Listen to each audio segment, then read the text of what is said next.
জীবনটা আসলে কোনো দৌড় না, আমরা শুধু ভাবি পৌঁছাতে হবে। অথচ জীবনটা হলো একটা নদীর মতো, তুমি যতই আটকাতে চাও সে তার মতোই বয়ে যাবে। কিছু মানুষ আসবে, তোমার হাত ধরবে, কিছুটা পথ হাঁটবে, তারপর একটা বাঁকে গিয়ে চুপচাপ ছেড়ে দিবে।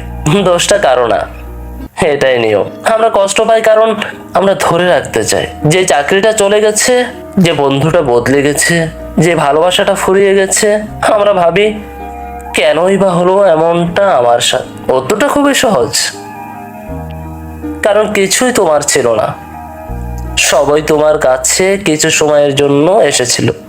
শান্তি তখনই আসে যখন তুমি বুঝবে হারানো মানে শেষ না, হারানো মানে জায়গা খালি হওয়া নতুন কিছুর জন্য।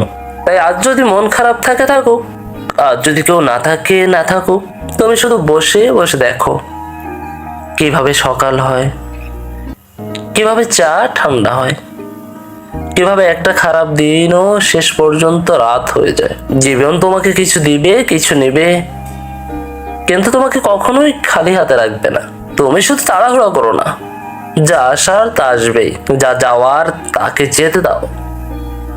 মাঝখানের এই সময়টাই তুমি নিজের সাথে একটু ভালো করে বাঁচো।